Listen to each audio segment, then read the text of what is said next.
देखिए, जो गुजरात के डिप्टी चीफ मिनिस्टर हैं वो खुद डिप्टी चीफ मिनिस्टर कैसा बने? क्या वो गोलवालकर की किताब पर ओत लिए या भारत के संविधान पर ओत लिए जिसको बाबा साहब अम्बेडकर ने बनाया? दूसरी बात यह है कि ये आरएसएस से इनका ताल्लुक है। 1950 में तो आपने तो कॉन्स्टिट्यूशन को माना ही नहीं था, आपने तिरंगे को भी नहीं मानते थे आप लोग। आपको तो बाद में हालत मजबूरी मानना पड़ा। तीसरा है कि आप वही संविधान के तहत आप सत्ता में आते हैं और फिर उसी को आप अब्यूज करते हैं।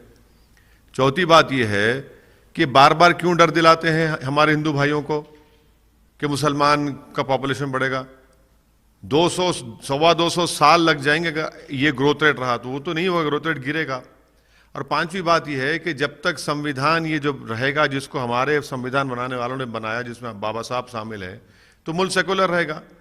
ये मुल्क कोई मुसलमान के पॉपुलेशन के बढ़ने से या हमारे हिंदू भाइयों के पॉपुलेशन के कम होने से, सेकुलर से कोई ताल्लुक नहीं। जब तक ये संविधान रहेगा ये मुल्क सेकुलर रहेगा, इक्वालिटी की बात होगी, फंडामेंटल राइट्स की बात होगी।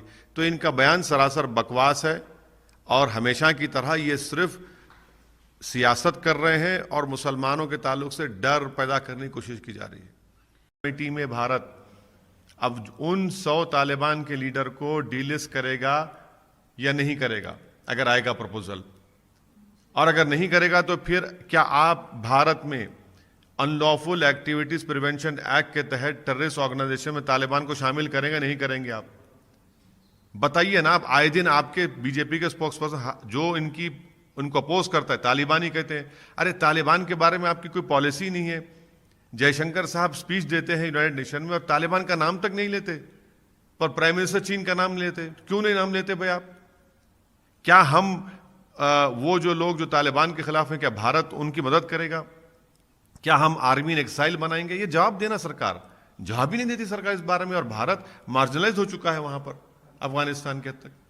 सर, हरियाणा में जो फार्मर जिसमें एक एसडीएम लेवल का ऑफिसर है या कलेक्टर लेवल है, वो पुलिस से कह रहा है कि मार के सर फोड़ दो इन लोगों का, मार के सर फोड़ दो अगर यहां पर आएंगे। क्या कर रही है खत्तर बीजेपी की सरकार? वहां पर सर फोड़ देंगे मारकर आप किसानों का। ये आप उनसे ऐसा ट्रीट करेंगे? वो इंसान है या कोई है जानवर है वो लोग? क्या मार मार के सर फोड़ दिया उन लोगों का? क्या कर रहे हैं लोग? क्या राइट टू प्रोटेस्ट नहीं है? भारत के संविधान में राइट टू प्रोटेस्ट एक फंडामेंटल राइट है। आप मार के सर फोड़ देंगे? कितनों का सर फोड़ेंगे आप? जब इलेक्शन आएगा जनता आपका सर फोड़ देगी जब क्या करेंगे आपके खिलाफ वोट डालकर। तो ये बहुत गलत हो रहा है, ये जुल्म हो रहा है और मैं इसका कंडेम करता हूं जो पुलिस ने लाठीचार्ज वहां पर किया। आप भारत के सबसे पहले प्रधानमंत्री को भूल जाएंगे?